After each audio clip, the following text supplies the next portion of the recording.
Sabe aquele negócio de deu sorte? Esquece. Sorte é quando a oportunidade bate na porta e você já está com a chave na mão. Se você não está pronta, a sorte passa direto e você nem vê o rastro. E vamos colocar os pingos nos is. Essa vozinha que fica aí na sua cabeça dizendo que você é uma fraude não é doença, não. É um padrão de pensamento que trava quem realmente sabe o que está fazendo. Enquanto tem um monte de gente garganta na internet que fala muito e não entrega nada, você que estuda, que se prepara, fica aí se escondendo com medo de passar vergonha. Até a J.K. Rowling, que ficou bilionária com Harry Potter, vira e mexe e se pergunta: será que eu mereço mesmo tudo isso?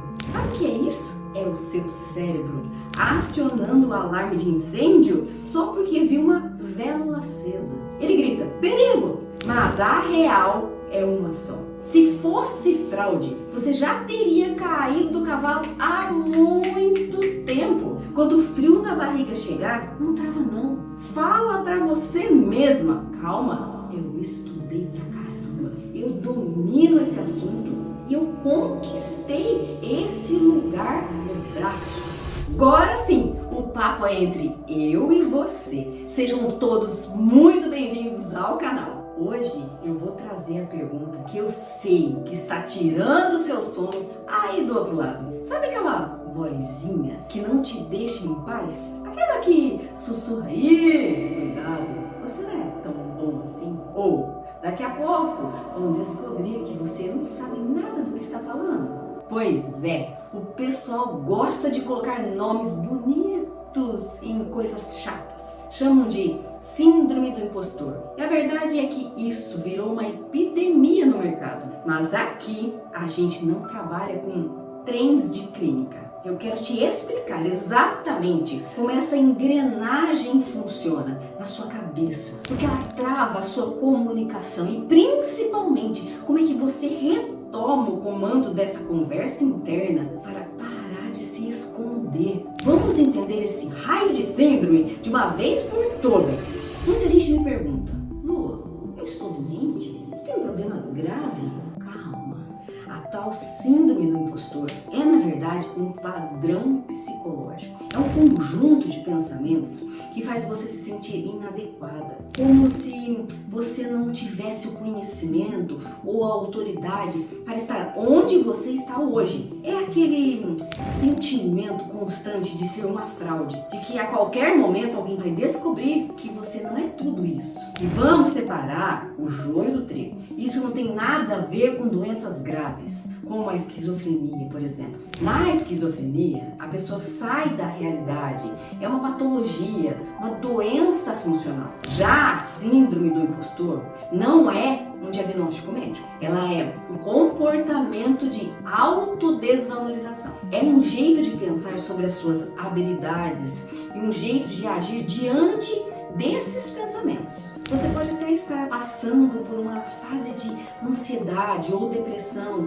e esse padrão aparecer, mas entenda, ele é um sintoma, um padrão de funcionamento que a gente precisa reajustar para você voltar a ter segurança no seu lugar de fala. Agora, como é que você sabe se esse padrão está rodando aí na sua cabeça? Existem 3 sinais claros que eu vejo todo santo dia nas minhas consultorias. O primeiro é o perfeccionismo exagerado. Se o que você entregou não está 100% perfeito, para você é um fracasso total. Você coloca o sarrafo lá no teto, estabelece padrões impossíveis de alcançar e o resultado é uma insatisfação que nunca passa. Isso é um perigo, porque essa cobrança crônica abre a porta para ansiedade e até para a depressão. O segundo sinal é a mania de desmerecer o que você já conquistou. Quando alguém te elogia ou você bate uma meta, você logo diz: ah, foi sorte. Eu dei sorte de estar no lugar certo. Ou as pessoas certas me ajudaram. Escuta bem, o que eu vou te dizer. A sorte só acontece quando ela te encontra preparada. Se você não estivesse pronta, a oportunidade passaria batido. Pare de dar o crédito do seu suor para o acaso. E o terceiro, que é o que mais trava a sua comunicação, é o medo de se expor. Você tem pavor de abrir a boca ou aparecer porque acha que se as pessoas te olharem de perto, vão descobrir que você é uma fraude. Você prefere ficar quietinha no seu canto, achando que assim ninguém vai ver seus defeitos ou suas incapacidades. Mas a verdade é que quando mais você se esconde, mais você aumenta a sua sensação de vulnerabilidade, perfeccionismo, desvalorização e medo de exposição. Algum desses tocou seu alarme aí agora? Sabe por que a gente não fala tanto sobre isso hoje? Porque vivemos num tempo que todo mundo sabe tudo. Você vê um abismo entre quem realmente estuda e quem só grita mais alto na internet. Existe um fenômeno chamado efeito Dunning-Kruger, que é exatamente o contrário da síndrome do impostor. São pessoas que ocupam espaço, falam com autoridade, mas no fundo se acham muito mais do que realmente são. Elas têm um pouquinho de informação e já saem por aí como especialistas. Agora, olha o seu caso. Na síndrome do impostor, o seu padrão é o oposto. Você quer entregar o melhor, você se importa com a qualidade e se prepara de verdade. O problema é que o seu sarrafo está tão alto que você nunca acha que está bom o suficiente. Gente, eu confesso que eu prefiro 1000 vezes lidar com quem tem essa pontinha de impostor, porque isso é sinal de responsabilidade. Significa que você tem conteúdo, só não aprendeu ainda a lidar com esse sarrafo que você colocou lá no topo. Enquanto quem não sabe nada está dando as caras. Você que tem a maestria está se escondendo por excesso de zelo. Então, está na hora de equilibrar esse jogo, não acha? Se você acha que eu nasci com toda essa segurança, deixa eu te contar uma coisa. Eu já estive exatamente no seu lugar.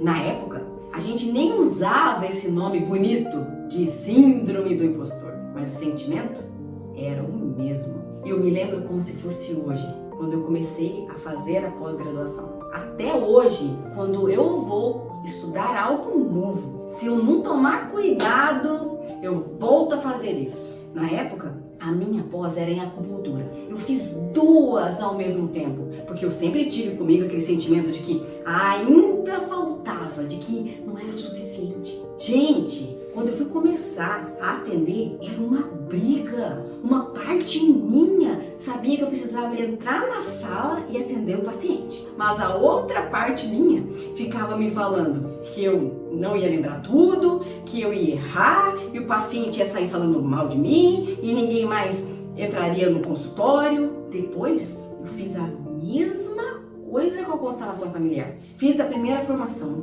concluí e me formei.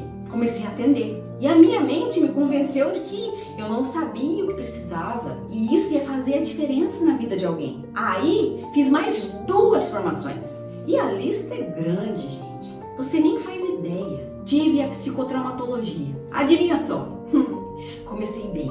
Senti que era isso que precisava, até que na última metade, aquela parte minha, sabe? Sempre vê o que tá faltando. Me convenceu de que era melhor fazer uma outra formação de psicotraumatologia, que fosse mais abrangente, mais profunda. E não parou por ali. Conforme as oportunidades grandes foram aparecendo, convites para programa de TV, palestras lotadas, projetos de sucesso, eu continuava dizendo para mim mesma: eu dei sorte, foi um acaso. Mas escuta, sorte não se sustenta por tanto tempo. Ninguém dá sorte a vida inteira em tudo que faz. Um dos momentos mais marcantes foi na minha primeira vez em programa da TV. Para entrar ao vivo no programa da Record, a minha participação ia ser online e ao vivo. A minha mente ficava assim: será que eu tenho capacidade para isso? Ali eu tive que parar, respirar fundo e dar um choque de realidade em mim mesma. Lucrécia, chega! Você tem anos de experiência, você sabe o que faz. Vai lá e responde o que te perguntarem. Foi ali que eu entendi que a segurança não vem do nada. Ela vem de você reconhecer a sua própria história. E se você acha que está sozinha nesse barco, deixa eu te mostrar a lista de pessoas que viajam com você. A minha teoria é clara. Quem tem a síndrome do impostor geralmente é quem mais tem talento. Como essas pessoas subestimam a própria capacidade, elas acabam estudando muito mais, se cobrando o triplo e entregando resultados que deixam todo mundo de boca aberta. Olha o nível! O próprio Albert Einstein vivia com essa sensação apesar de ter um prêmio Nobel na estante. Tom Hanks, um monstro do cinema, já confessou que às vezes pensa: e a qualquer momento vão descobrir que eu não sou isso tudo. A Meryl Streep, que para mim é a maior que temos, já disse em podcast que tem medo de que venham tomar os prêmios dela quando virem que ela não sabe atuar. Lady Gaga, Emma Watson e Natalie Portman, que deu um show no filme Cisne Negro, também já declararam que sofrem com essa insegurança. E não é só no tapete vermelho, não. As pesquisas mostram que essa fraude autopercebida é muito mais comum do que se imagina.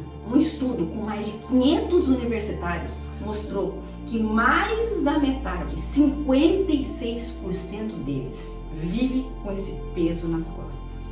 Ou seja, não é uma experiência rara e, ironicamente, ela adora perseguir gente muito bem-sucedida. Se você se sente assim, bem-vindo ao clube dos melhores. O problema não é o que você sente, é o que você deixa de fazer por causa disso. Muita gente acha que o problema é falta de força de vontade, mas a real é que tem uma guerra biológica acontecendo aí dentro do seu cérebro. Antigamente, a gente achava que razão e emoção eram gavetas separadas, mas hoje a ciência mostra que elas trabalham em parceria o tempo todo. Se você fosse só razão, seria um psicopata. Se fosse só emoção, não sobreviveria ao mundo. Pense que você tem dois times jogando aí dentro. De um lado, temos o avaliador. Ele é o seu segurança paranoico. A função dele é uma só: detectar ameaça, perigo e medo. Ele ignora o que é bom, como o elogio que você recebeu. E para economizar energia e focar no que pode te matar, ou no seu caso, no que pode te fazer passar vergonha, ele ativa a amígdala, que é seu alarme de incêndio. Do outro lado, temos o regulador, que é a parte mais evoluída do seu cérebro. A função dele é entrar em ação, inibir esse medo e dizer: calma, amígdala, não é para tanto. Mas sabe o que acontece com quem tem a síndrome do impostor? O seu avaliador é hiperativo, ele está ligado ao volume máximo, vendo a ameaça em tudo. Enquanto isso, o seu regulador está lá, falando baixinho, quase sem força. É como se você estivesse acionando o alarme de incêndio do prédio inteiro porque viu uma fumaça saindo da lata de lixo. Você faz uma palestra incrível, mas o seu avaliador só foca naquele único detalhe que você esqueceu de falar. Ele maximiza o erro e minimiza sua vitória. E isso, para quem já lida com ansiedade ou com TDAH, é um prato cheio para o travamento. Entender que isso é um desequilíbrio do seu sistema é o primeiro passo para você retomar o controle e parar de armar tempestade em qualquer lado. Agora, presta atenção aqui. Como é que você vira esse jogo? Se o seu lado, o avaliador, está ganhando de goleada, a gente precisa treinar o seu lado regulador. É como se fosse uma ginástica cerebral para você assumir o comando de novo. Eu chamo isso de ancoragem de identidade. Não adianta só pensar positivo. Pensamento sem comportamento não muda nada. Quando aquela insegurança bater, quando você pensar: eu só cheguei aqui por sorte e agora vamos descobrir que eu sou uma fraude, você vai parar tudo e conversar com você mesma pelo seu nome. Espera aí, Lucrécia, olha os fatos. Se você fosse uma fraude, você já estaria fora do jogo há muito tempo. Ninguém veio tomar o seu lugar. Ninguém desfez o que você construiu. Você estudou, você se preparou e esse lugar onde você está agora te pertence por direito de conquista. E para potencializar isso, use o corpo. Se puder, coloque o pé no chão, sinta o piso, faça uma respiração diafragmática, aquela bem profunda, sabe? Que mexe a barriga. Por que isso funciona? Porque esse movimento físico força o seu cérebro a ativar a área reguladora, que vai lá e desliga o alarme da amígdala. O medo baixa e a razão assume o volante. Quanto mais você faz essa ginástica, mais automático o processo fica. Chega uma hora que o seu sistema se autorregula sozinho. Você para de fugir das oportunidades com medo da exposição. O seu talento existe. Agora, você só precisa dar autorização para ele aparecer.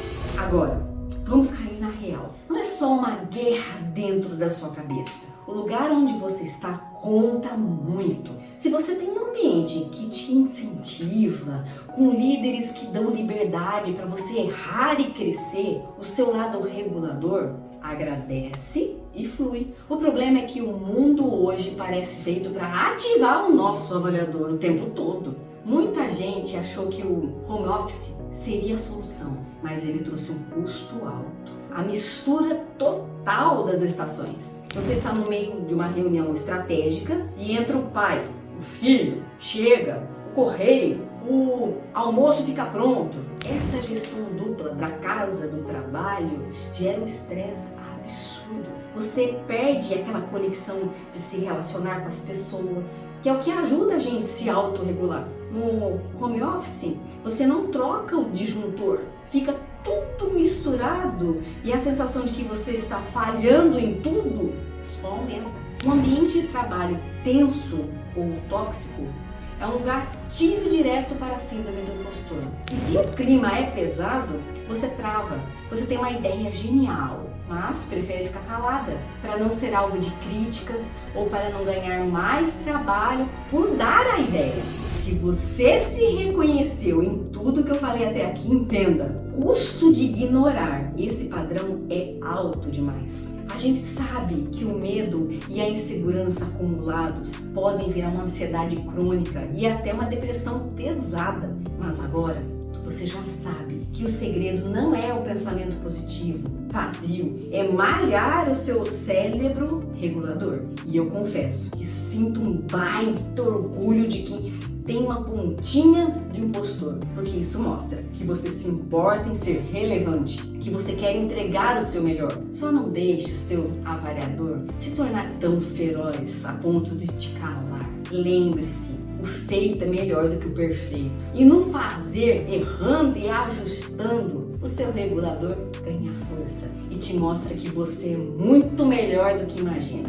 Toda vez que a vozinha disser que não vai dar certo, você agora, calma, eu me preparei, eu estudei e este lugar me pertence porque eu conquistei. E o primeiro passo prático para você sair da inércia agora não é nenhum bicho de 7 cabeças. É clicar aqui no gostei, se inscreve no canal e ativa o sininho. Fazendo isso, você avisa para o algoritmo que o conteúdo de valor importa e garante que nas próximas aulas cheguem direto para você. Ficou com alguma dúvida sobre como aplicar a ancoragem no seu dia a dia? Deixa aqui nos comentários que eu vou usar as perguntas de vocês para o nosso próximo vídeo de Tira Dúvidas. Ter a síndrome do impostor não é o fim do mundo. O ruim é você deixar toda essa potência guardada na gaveta. É o que eu sempre digo, a gente interage coletivamente, mas precisa entrar para dentro para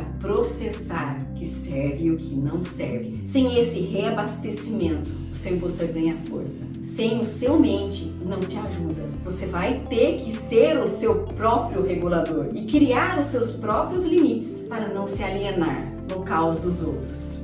Um super beijo!